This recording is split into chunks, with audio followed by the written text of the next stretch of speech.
Welcome to Breaking the Cycle with Simply Anne, where we confront the pain, expose the patterns, and unlock the power to heal. Real stories, real conversations, and real healing. Before we dive in, I would like to thank our sponsor on this show for this beautiful hairstyle. Addictive Hair Lunch on Backstreet. So if you're on Backstreet, check them out if you want a fresh hairstyle like the one I have today. But I'm going to go right in the conversation. Today we have in the studio no other than Herbert Martina, a communication specialist. Yes, I got it right. A communication specialist, a dynamic young man that grew up on St. Martin and knows about the soil. Today we're going to dive in how things were back then and how things are now. Help me welcome Mr. Herbert Martina. Herbert, how are you doing? Doing fine, thank you. Thank you for being on the show. I'm excited to have you. We worked together on the island of Saba in Stasia very recently, and it was a dynamic duo. Yeah, Yeah, dynamic. It was powerful. definitely, It definitely. was powerful.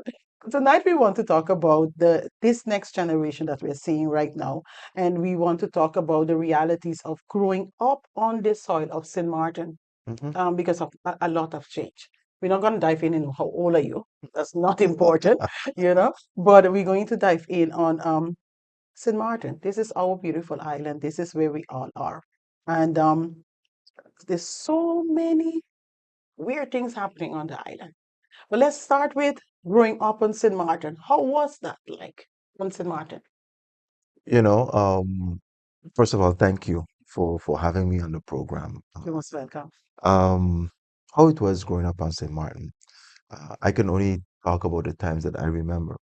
And when I tell people that I knew basically everybody in my neighborhood when I was growing up, they were like, Prince, really? I could Mhm. tell you where their house was, Wow. who their parents were and stuff. Because St. Martin wasn't that populated back Okay. then. Okay. Um, and it was camaraderie. Everybody knew each other.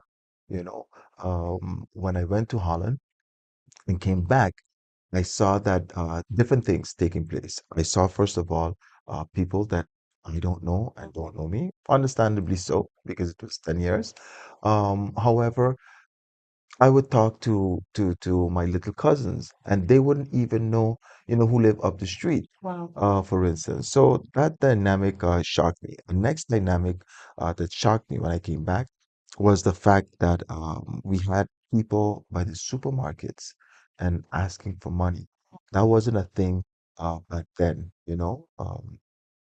I must say, St. Martin people are proud people, and even if they were in need, they would do things differently.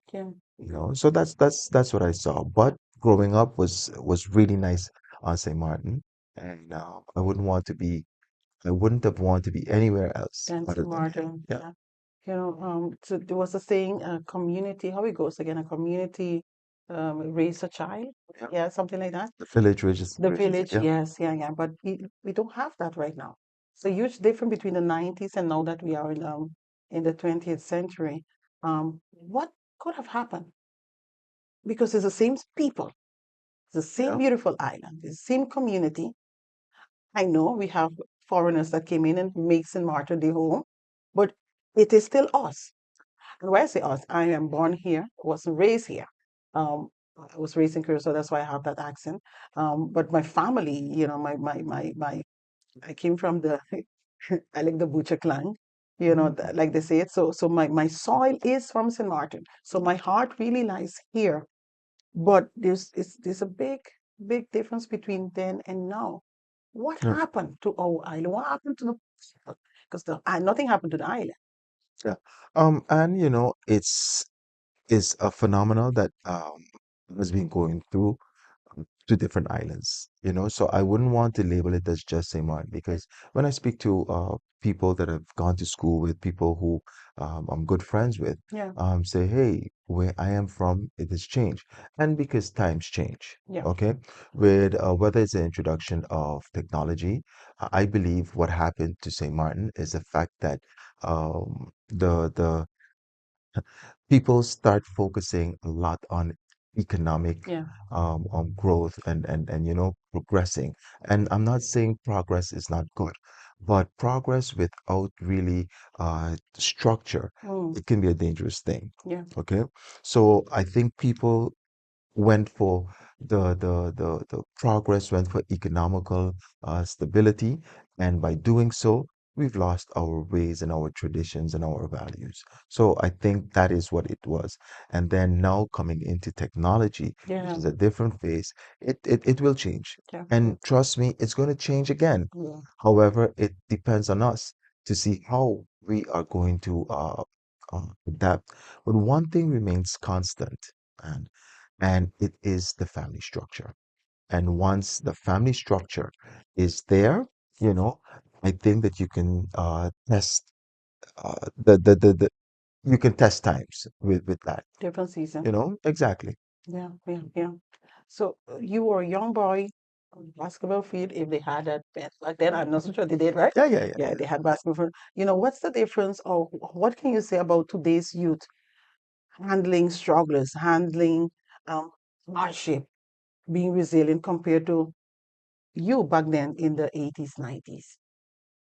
You know, that word is thrown around a lot, resilience, and I want to touch on that, Hmm. and because I believe that the young people today are resilient. You know, resilience basically is the fact to adapt and thrive. Hmm.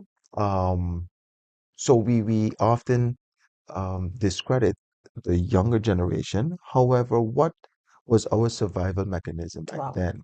I like Was the that. fact, yeah, was the fact that we were outdoors, you Hmm. know, the basic skills, what we had to endure when it comes to our peers and stuff. You know, some would have called it bullying back then, you know, and I believe that some children today wouldn't be able to have lived in that Or era, yeah, yeah. based with, you know, how they were pampered and stuff. Hmm. We had to rough it out, and a lot of our life lessons and skills again came from not only the family but the neighborhood, the surrounding. Basketball for me, Hmm. you know, sports. I was outside. I wanted to play basketball every day if I could. And today we have children who rather stay indoors and play the video games Play and the same stuff. You basketball know, play the same basketball. Who play the same basketball, but without today, sweating. exactly, you know. So that's the difference. And I believe that what saved me was the fact that um, I had coaches, I had people who looking out for me, you know. I Wow. had even teachers who looked out for me and stuff because it was a close knit and a Community. community. Yeah, Yeah, yeah, yeah, yeah. So community is power, and we just say now the young people now, because you have sons, right? I do. Yeah, how many Mhm. sons? I have three sons. Three sons. Yeah. What's the ages? My first son is 20. Wow. My second son, Xavier, he's 17. And then I have a 14-year-old son. Okay. So young, Yeah, young. On St. Martin, living on on St. St. Martin. Martin, And yes. what is compared to you? And if we have to compare Herbert Martina back then, Mhm. 14, 18, 20, to them, what is the difference between the two different generations? Which, yeah. The difference is again, I think the outgoingness. Hmm. Um, And I think the mother would kill me for saying this, but you know, just for reference, I could remember at a very young age, I could take a bus, you know, to go to Phillipsburg. Hmm. I would walk it to, and I'm talking about my region, I would walk it to town Wow. in order, or catch a ride in order to go play basketball, in order to go see people No. and stuff, Oh. right? And not now, you know, my sons would rely on their mother to take them to town and stuff. So that's the difference, you know. I think when we grow up, we forget how rough it was out there Hmm. and how we adapted and we Yeah. survived. And now we want to pamper our children. We want Yeah. to, because we want the best for them, Hmm. you know? And sometimes we time with them too much, and that takes away their independence, Yeah. and thus affecting their resilience, Yeah, and that's you where know. most people talk about the resilience. Exactly. So is it that the parenting style change? I think it's a combination of both. Yeah. Yeah, yeah, yeah. So some people say that 90s generation was tougher, while Mhm. today's youth are more soft and struggle with mental health, and that's the common thing right now, mental health. Yeah. Um, I was talking to my 25-year-old the other day, and I said, nowadays, when we were growing up, things happen to us, but I'm not so sure if we thought on suicide compared to what we're seeing now in this generation now. Yeah. So most people believe that this generation now, what they call them? Is it the millennial? I No, don't know. is the Gen X? Gen X. Yes, I always mix up. Sorry. Yes, are not so mentally strong compared to us back then in the 90s. Yeah, I think the people skills, as I would call it, is something that it's very tough. Again, what I said is, and I don't want to discredit um people saying that, mental health. I don't want to make it look like mental health is not a real thing, because it is. Hmm. However, I do believe that the tools that were given to us, we as a human species adapt to adversities. Okay, let's take for instance, um in caveman days, like I was there, but we adopt. We learn that we can warm ourselves with fire, Yeah. in the winter. We learn that, listen, if we eat certain things, this would have an effect on us. So we learn as a race, as a human race. And so I believe that we keep on adapting and evolving as we go along. Yeah.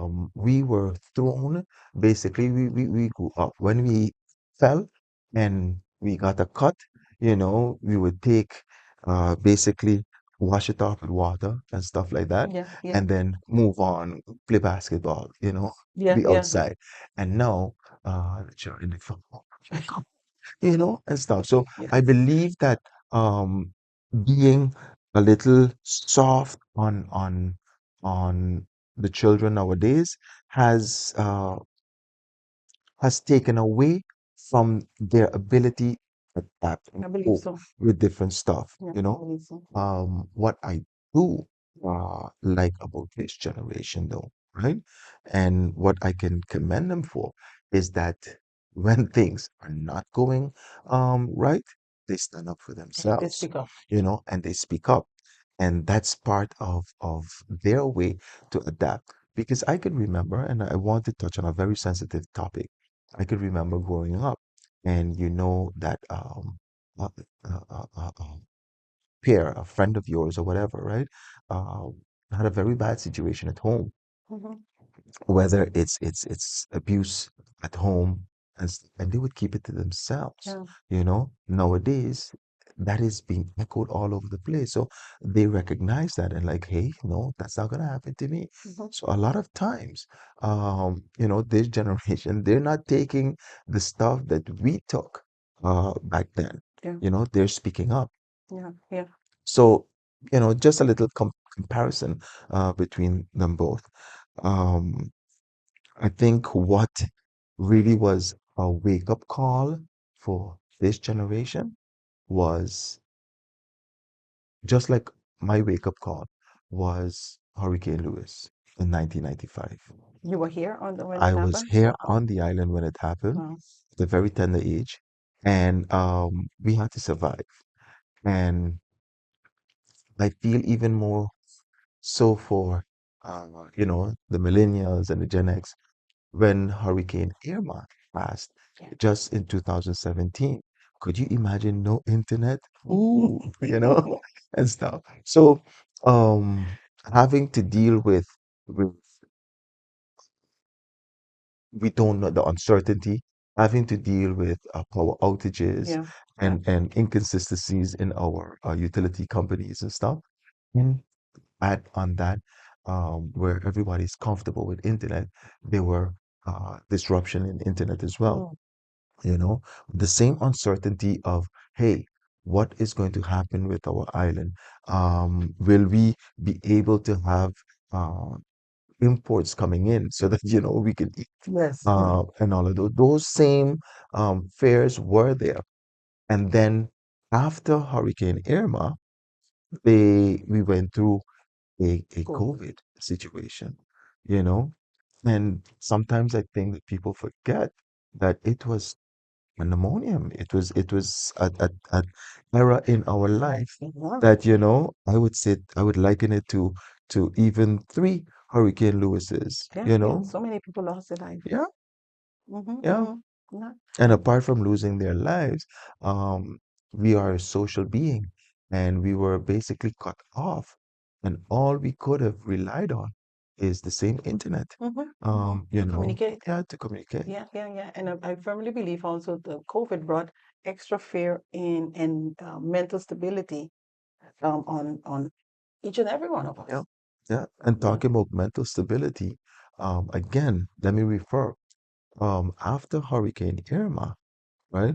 And then having COVID, uh, people were so jerked into two different realities and not even coping and dealing with the trauma that Mm-hmm. the first one left, Yeah. and just had to deal with Yeah. the traumas of the second one, COVID. Mm-hmm. Some had to deal with deaths, loss of loved ones. Some had to deal with isolation. Some had to suffer at the hands of abuse because it is statistically shown that during COVID, when everybody was cramped up in one space, right? Yeah. Yeah. Yeah. Yeah. Um, we we didn't we didn't have to live with each other 24 We live with each 7, other, but we right? don't live with each other. Exactly. So Yeah. when we go Yeah. to work and we go to Mm, school, we have our separate lives, yeah. and then Yeah. we come back home in the evening, and that's where we then. But it was 24/7, Yeah. Yeah. Yeah. It you was know. um I enjoyed it because I had a young baby, but I can't imagine others, especially when the marriage dynamic or the family dynamics was not healthy already Hmm. and added to COVID with and stuff like that made it worse. Yeah, And I really believe it affected most young people that we are seeing, and a lot of the effect that we're experiencing now with the young people mental stability. And it's something that government must pay that take that into account. That affected a lot of young people.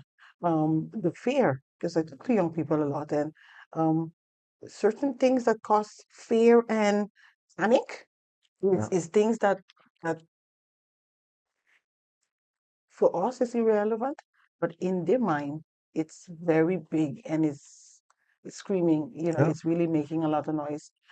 So I believe, for me, this is my personal opinion. Social media has a huge impact in the mental capacity to be able to rationalize the truth from what is just social media. yeah, Because the young people really, I mean, we know a lot of stuff that is on social media is entertainment, let's call it like that. But the young people, mind is shaped based on what they see on social media or would love to shape their reality based on what is happening with social media. So do you believe, Herbert, that social media is one of the um most important key that is shaping our young people life today compared to us back in the 90s or the 80s? of course, of course. Again, we're social creatures, Hmm. and we on the hierarchy, on Maslow's hierarchy theory in the triangle, um, we want to belong. Yeah. Okay. Um, there's a social aspect of trying to, um, be loved and be admired. That's it. Yeah. You know, and for us back then, it was we wanted to be, uh, let's say, a certain athlete. We wanted to mimic the lifestyle of an artist, a singer, and stuff. And today, there's no difference because those people are in the limelight. But now it's even propelled more. Whereas you're seeing people who are being very successful, YouTubing. Mm-hmm. You see influencers Yeah. that Yeah. our young people mimic their lives Mm-hmm. after. And I think that as and I want to use my words carefully, as dangerous as social media is, I do believe that it can be used as a tool Absolutely. in order to get our young people back and really show them the issues. But we need to speak their language. Mm-hmm. Okay, it need to come from them. It needs to look like what they're accustomed to, and it should supposed to come organic. It shouldn't be like fake. It's supposed to be organic, meaning well thought out strategy, but get our young people involved. Because we have some young persons who are very much involved in fashion and social media and stuff. But we have those who are academically striving for the best. We have those who are advocates and who are really doing the work when Mm-hmm. it comes on a social level, you Mm-hmm. know. Yeah. So we get those involved Mm-hmm. and see how we can bring a balance to our young people. Yeah, absolutely, absolutely agree. And when you was saying that, my mind started to think because um, um, when you have rotten apple among a bunch of apple, people tend to focus only on at the rotten apple. Hmm. There's so many young people on St. Martin doing wonderfully Yeah, great things from within the churches, in the school, with sports, arts. So many young people, but because of the what we see in the fights and the violence and the bike accidents and the hmm, reckless driving, it appears that we have a huge problem with our youths, and um, I do not believe or say that majority is bad. I believe the majority is doing great. And hmm. I applaud every young person out there that is doing wonderful things and even if it's not wonderful or perfect for your parents or your peers, but just getting up every day and trying is something to be applauded for, But social media right now also is a tool, again, like you said, it can be used vice versa. When we see of the fights that is happening now on the island, Mhm. growing up, we fight too. We fought, Yeah, Martina, yeah, but do you see a difference between the way we used to fight back then to what is happening now? I do. Um, you know, I always say that initially nobody wants to fight Hmm. when it comes to the quarrel because you don't know what might happen, Hmm. when it's conflict. But when you see, um, and again, social media has propelled it. Why? Because everybody have a little mini computer Yeah, in their hand, yeah. which is a phone, right? And the taping and stuff. I just want to share a story. Whereas my daughter was recently involved in a school fight, Oh, wow. you know, Sorry to hear that. and stuff. Yeah. And when I was called, I immediately dropped everything to go and speak to the teachers and wanted to speak to the parents. Why? Because um, I could imagine what was going on, and it wasn't nice, When you fight, there's one who loses, Yeah. right? But before that, all these children gearing you up and Instigating. jeering, instigating, yeah, fight, fight, fight. At the end of the day, it's only two people in the office, Oh, and getting in trouble. yeah. What about those who were gearing, or those who didn't tape, but who was there like hit up and stuff like that? They don't get in trouble, Mm-mm. you know?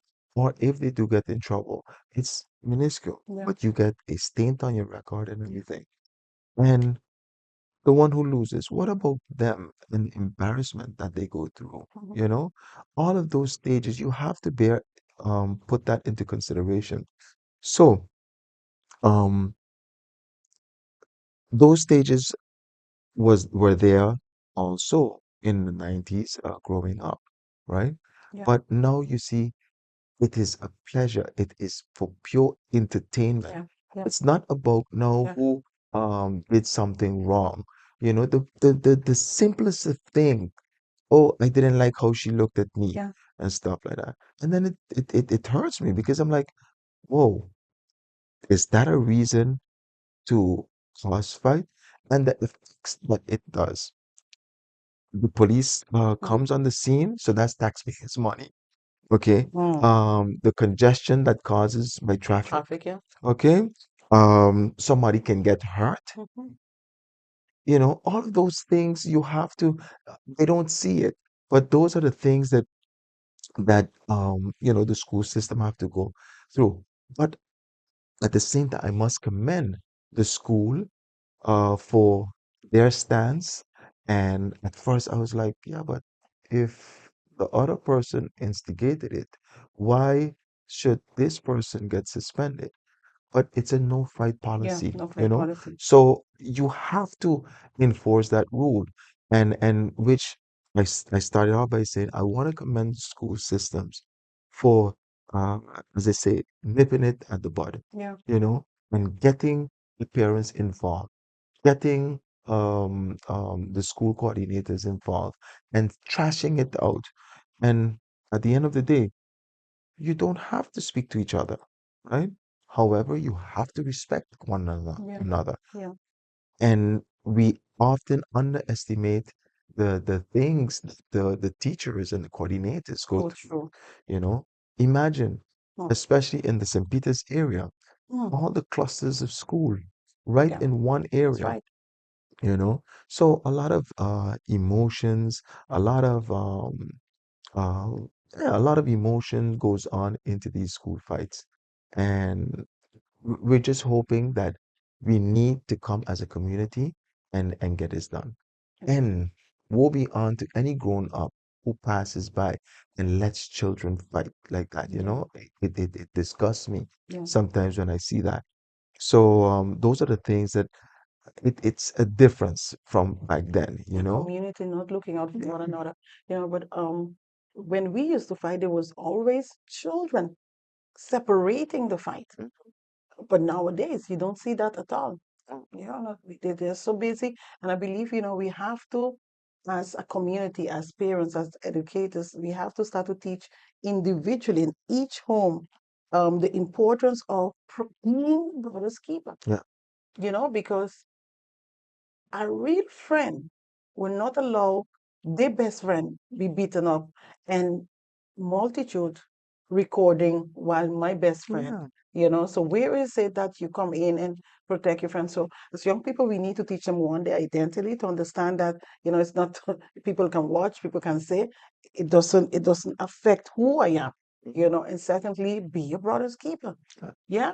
And the main thing, you're going to school, and this might sound old-fashioned, right? But you're going to school to learn. Yeah. And you're not going to school, it's not a social event, even though there's social aspects in it. You're meeting a school friend, you're talking, and camaraderie, right?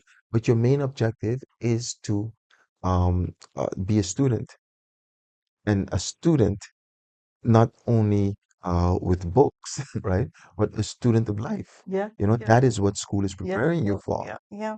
I was talking to someone this morning, self, Mhm. Herbert, and I said to the person, there's a huge difference between us in the 90s going to school, Mavo, and the young people today. And I have to blame parents because I went to school with my natural hair, stuck in one and stuff like that.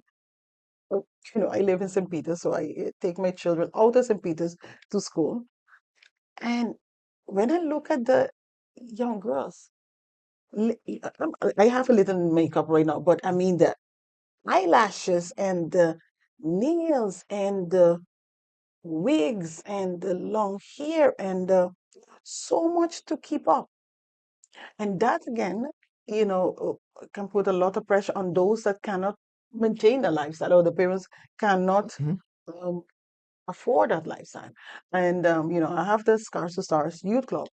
And some of the young people, some of the things they're being bullied for is basic stuff. Yeah. Because I don't have long nails, or I don't have lashes, or I don't have the latest, how they call those shoes? I don't know, the Jordan, or, and things like that. So I blame it back on parents, So when we started the conversation earlier, we can see a huge difference between parenting skills back in the 80s, 90s, spare not the rod, Mhm. to what we have right now happening. And even when it comes to fights in general, because when one child fight, it affects the whole classroom, the whole school, the whole system is disrupted because one fight.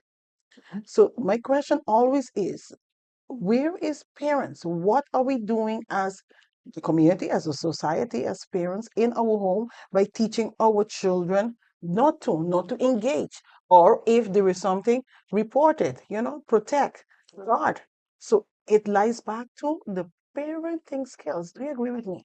I don't. I mean, everything falls on the parent, Mhm, and I'm sure nobody is, you know, behind the TV listening and saying, "Oh, disagreeing with us." mhm, It falls back to the parents. mhm. Um, and we as a parent, before our children go out of the house, need to see what our children is wearing and what styles they have and stuff like that, you know. And of course, if on a weekend or on a weekend your daughter decides to put on nails, right? But the nails supposed to be modest, you know. You can't have these claws and stuff. And here is where we have to equip the school boards with the necessary um, um, um, policies as well, that no nails. Now we're not going to go into the natural hair and that, right? Yeah, But yeah. I'm talking about the basics. Uniform were created in order to curb the disparity between, Dress code. the to-dos, the Mhm, the the well-offs, and those who really didn't have it like that. mhm. Uniform, once it's clean, it's presentable, Yeah, yeah, you go to school. But your appearance is also part of the uniform. yeah. You can't tell me that you're going to have braids right down to your feet and stuff I like that. was baffled this week. That can cause a danger as well. Let's Mhm. say if there's a emergency, My goodness. I ain't talking about fights, but let's Mhm. say there's an emergency and you have to evacuate, right? When you see yourself running and getting entangled with all that hair, that's one. So there's reasons why, and there's good reasons why that people should look normal while going to school. This Because is a you're a tr- student. You, this is your training ground. yeah, I yeah. can't imagine children going to school with long nails and I'm talking about the boys too, going to school with their pants sagging and stuff, right? That's another, yeah. Whereas school is supposed to prepare you for the Manhood. manhood and womanhood Mhm, and the job life, you mhm. know? So here it is, you're not going to go to a job interview with your pants sagging, Correct. and if you do, you know that you suffer the consequences, Mhm. you know. And if any young lady goes to a job interview with their hair fell down to their ankles, right, then it is left up for, The the employer. interviewee and the employer to say no, because they are creating a relationship with you, and Yep. just so school should be viewed and looked at. Absolutely. So back then, right? Because today we really want to talk about back then and now and growing up right here on St. Martin. What support system you had to keep you in check, that you could have gone back to Holland and come back with your education, don't get in trouble? Could it be the church? Could it be because I think you mentioned earlier, I think no, yes, you did. Mhm. Coaches, was it the church? Was it a grandmother? Keep in check, pull up your pants, walk light, wash your face, shape your beard. What was your support system? Again, it was a community base, Hmm. okay? It wasn't one. Um, I grew up with a single mother, Okay. However, I had uncles, I had coaches, I had older cousins, I had the church, Hmm. um, uh, and we had different activities, Hmm. so we had different support systems. But what I want to say, it wasn't just one person, it was a collective Yeah. effort. And I tell everybody that I was raised uh, my mom and my two aunts, you know, and as close of an age as my last aunt is, right? She'd still make sure that I was taken care of, And while my mother worked, she could have watched me and stuff. So uh, I had a very good support system, and where family was involved, you know, and a lot of times you see that now Mm. the troubled children, you know, most of the time Mm. have no family Yeah. support. Yeah. Okay. Yeah. And that is just a fact. Mm-hmm. So a lot of time, troubled children, they have, and you have, as they say in Dutch, uitzonderingen, exceptions where this person have family members in their life Exactly. and stuff, right? And still they choose to go the wrong path, right? Yeah. But then you have to see something is up. Mm-hmm. And you as a parent need to um, look and see what is really going on and make an inventory. Hey, um, maybe um, it's some structure missing. Maybe we need to work on this more. Let's talk and let's seek professional help Yes. and That's stuff, the key. right? Yeah. And nothing's wrong with seeking professional help. If the family structure isn't there, then you have to seek professional help because what happens is that we are trying to build the future generation. Mm. We are trying in order to have citizens of this world, right, that can represent and that the legacy moves and goes on. That's it. We're not raising children just to raise children. Oh, just for now. Exactly. We're raising children not to be, oh, as a father, I have 5 children. No, we're raising children to become constructive members of society. Yeah. A safe society. Exactly, Yeah. exactly, in To. which they can contribute later Mm-hmm, on mm-hmm. to the next generation. Yeah. And that is how it's supposed to go. Cycle. Yeah. Hmm. And I think most parents, firmly can say a lot of parents forget that aspect that we're raising children for tomorrow, Yep. to be the next leader tomorrow, to be the next father tomorrow. And we see a lot of struggle. Now, based on your perspective, what type of struggles do you think the youths have now compared to us back then, especially boys? I think is I think it's the lack of activities. Mhm. That's one that contributes to that. We have again a lot of single parent homes in which young men are raised by women Only, yeah. only, and it is proven that if a young man has his father with him, right, um, he grow into a certain way, and there's norms and values that is given onto him, passed on onto him. Uh, I'm not saying that women don't do a good job, right? No, but But that's what the yeah, creator did, mom, dad. men It's a balance. men raise men, Hmm? you know and Absolutely. and that is how it is, and we can go into discussion with that, but there's the numbers to prove it, Hmm. right? So that is one. However, there's a phenomena where there's so much when they have programs, youth programs, um, a lot of time you see that they cater until you're 18, Yeah. okay? And when you're writing projects even, and oh, they want to see the youth involvement, right?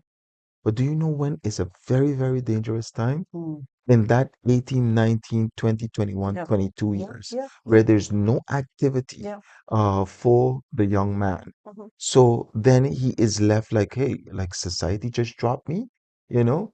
Um, and then he have to be able to work at 23, have a job and hold it down, stable and be a constructive member of society. There's this area where we, and I'm talking about as a society and also government, needs to pay special attention to, you know, where these young men are falling through the cracks, Yeah. Yeah. you know. Yeah, and we have seen a rise. And I mean, my church is on Bush Road, Mhm. and at least Herbert, I kid you not, at least four young men is living on the street just not in the right mind, Yeah, and back then we didn't see that. So that's a huge phenomenon compared to us in the 1890s, from the begging at the supermarkets, mhm, from the listen, right there by where we at, right there Bush Road, by Postulès. mhm, They sleeps right there on the ground. yeah, And that's not normal. For an individual to choose to live on the street. yeah, I'm not talking about young, strong men. Yeah. yeah, And so there's a serious issue out there on St. Martin. I mean, like I tell people all the time, it's not that we think St. Martin is horrible, but we live here. So yeah, we are focusing on what is mhm, happening here. And I really believe one of the issues is men, the father figures in the home. yeah. Um, that I mentioned, um, and I'm gonna tell you now that I'm no dietitian, I'm no doctor, Mhm. right? But it have to be in what we consume in our bodies as well. I have seen exponential growth Mm. in mental health cases here on the island. Yeah. Okay, I'll give you a story. When I was living in Holland, there was this young man, he's younger than me. He was born in the 1980s, and he came up just like everybody else to go to school. Yeah.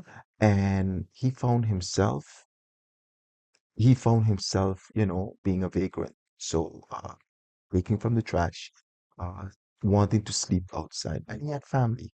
And then you ask, but oh, whoa, is this possible? I know this guy. Um, we played basketball together. Um, how is this possible? St. Martin people don't do that and stuff. But then when you realize that it had to be mental health issues that drove this young man from the comfort of his home, right, to sleep on the streets. And it wasn't because he had family issues, it was mental health issues. Yeah. That is when I say must, there is something that is going on that we just can't put our finger on it, right? And then moving back here, you see more and more. And reading up on this, right? A lot of people call me crazy sometimes, but there was a study done where they show that in places where sewage water is being let out, or when people are being exposed to sewage water, right? There's an increase of mental health issues, right? Not calling out any area or Mhm. district, right? Yeah. But look at where Yeah. the See where you're sewage going. Yeah. water Yeah. is running here on the island, Mm. right? In the roads, and the mental health issue cases. Yeah. Look at it, right? It says somebody have to pay attention, Yeah. right? Yeah, the environment definitely has to do with it. Yeah, and what we eat and consume. But statistic really shows that 60 out of 100 people suffer with mental health issue, and Mhm. it's definitely low on proteins and low on vitamins that can cause also that. Yeah. Of course, the major factor, which is trauma. Yeah, Mhm. unresolved trauma can cause someone really to go into hearing things and seeing things, but also lack of vitamins, Yeah. and definitely environment. So you're on track, that can cause Mhm. it. Um, and we can see the food we used to eat back then in the 70s, 60s compared to now is not as nutritious Yeah. than what we are eating right now. But definitely on the island we have I'm not so sure if we are taking it as serious as it is, but it's extremely serious. We have serious social problem on the island. Yeah. Yeah. There was recently statistics given from the government Mhm. website with the Minister of Health showing how dire the situation is. Statistics showing mental health, the rise in mental health Yeah. cases. Yeah. So I think that government is aware, just like the public, and they need to do something about it. Yeah. I Yeah. think government is now realizing that if we continue in this spiral, right? Yeah. Just now, more than our half of our population will be affected with mental health issues, Yeah. and that is not what we No, want. that's where we want to go. No. Herbert, it was an honor to have you on the show.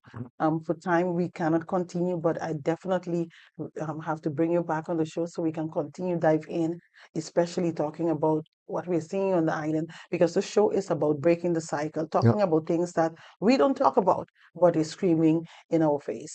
I would like to thank also Addictive Hair Salons for this beautiful hairstyle. If you're on Backstreet, check them out. Thank you very much for sponsoring the show today. And as we say all the time, your past may have started the trauma, the cycle, but you have the power to change it. Keep standing, keep breaking the cycle. Until next time, breaking the cycle with Dr. Simply Ann.